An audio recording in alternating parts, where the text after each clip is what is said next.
Private universities, deem to be universities, ഇതൊക്കെ ഒത്തിരി നമ്മുടെ നാട്ടിലുള്ളതാണ്.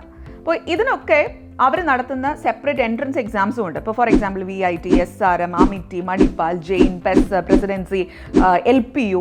അപ്പോൾ ഇത്തരത്തിലുള്ള ഏതെങ്കിലും ഒരു യൂണിവേഴ്സിറ്റിയുടെ പേര് പറഞ്ഞിട്ട് അവരുടെ എൻട്രൻസ് എക്സാമിനെ കുറിച്ച് എക്സ്പ്ലെയിൻ ചെയ്യാമോ എന്നൊരു ചോദ്യം ഞാൻ യൂട്യൂബ് വീഡിയോകളുടെ താഴെ കമൻറ്റായി കാണുന്നുണ്ട്.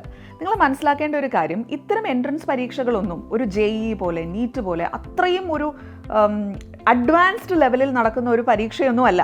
അപ്പോൾ കുറച്ചൊരു സിമ്പിൾ ആയിട്ടുള്ള എക്സാംസ് ആണ് ഇത്തരത്തിലുള്ള പരീക്ഷകൾ കമ്പയർഡ് ടു നമ്മുടെ മറ്റേ നാഷണൽ ലെവൽ എക്സാംസ്. ഓക്കെ, ഇനി വേറൊന്ന്, ഇത്തരം യൂണിവേഴ്സിറ്റികളിലേക്ക് കയറാൻ ഈ എൻട്രൻസ് എക്സാമിനേഷനുകൾ പലപ്പോഴും നിർബന്ധവുമല്ല. കാരണം അവർക്ക് പല കാറ്റഗറി ഓഫ് സീറ്റ്സ് ഉണ്ടാവും.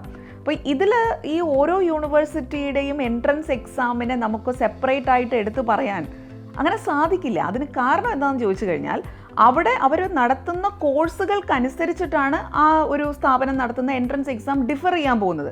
അപ്പോൾ നമുക്ക് എത്രയെന്ന് പറഞ്ഞിട്ട് ഈ ഒരു സാധനം പറയാൻ പറ്റുക? അപ്പോൾ നിങ്ങളൊരു പ്രൈവറ്റ് അല്ലെങ്കിൽ ഡീം ടു ബി യൂണിവേഴ്സിറ്റി കാറ്റഗറിയിൽ പെടുന്ന ഒരു സ്ഥലത്ത് അഡ്മിഷൻ നേടാൻ ആഗ്രഹിക്കുന്നുവെങ്കിൽ നിങ്ങൾ അവരുടെ വെബ്സൈറ്റ് വിസിറ്റ് ചെയ്യുക. എന്നിട്ട് നിങ്ങൾ നോക്കുക അവരെന്താണ് ആ വർഷം നിങ്ങൾ ഉദ്ദേശിക്കുന്ന ഒരു കോഴ്സിന് വേണ്ടിയിട്ട് എഴുതാൻ പറയുന്ന എൻട്രൻസ് എക്സാം, ആ എൻട്രൻസ് എക്സാമിൽ എന്തൊക്കെ വിഷയങ്ങളുണ്ട്, അതനുസരിച്ച് മുമ്പോട്ട് പോവുക. അല്ലാതെ നമുക്ക് ജനറലായിട്ട് ഇതൊക്കെ തന്നെ എഴുതണം എന്നുള്ള രീതിയിൽ നമുക്ക് സംസാരിക്കാൻ പറ്റുന്ന ഒരു കാര്യമല്ല ഈ പറയുന്ന പ്രൈവറ്റ് യൂണിവേഴ്സിറ്റീസ് അല്ലെങ്കിൽ ഡീം ടു ബി യൂണിവേഴ്സിറ്റീസിൽ ഉണ്ടാവുക. ഇത് ഒത്തിരി കമൻറ്റ് വരുന്നത് കൊണ്ടാണ് ഞാനിതൊരു വീഡിയോ ആയിട്ട് നിങ്ങൾക്ക് പറഞ്ഞു തരാമെന്ന് വിചാരിച്ചത്. സോ ഇത് ശ്രദ്ധിച്ച് നിങ്ങൾ അവരുടെ വെബ്സൈറ്റ് നോക്കി അതിനനുസരിച്ച് മുമ്പോട്ട് പോവുക. ആൻഡ് മറ്റൊരു കാര്യം, എൻട്രൻസ് എഴുതാതെയും ഈ പറയുന്ന സ്ഥലങ്ങളിലൊക്കെ നിങ്ങൾക്ക് സീറ്റ് കിട്ടും. Keep going. Happy learning.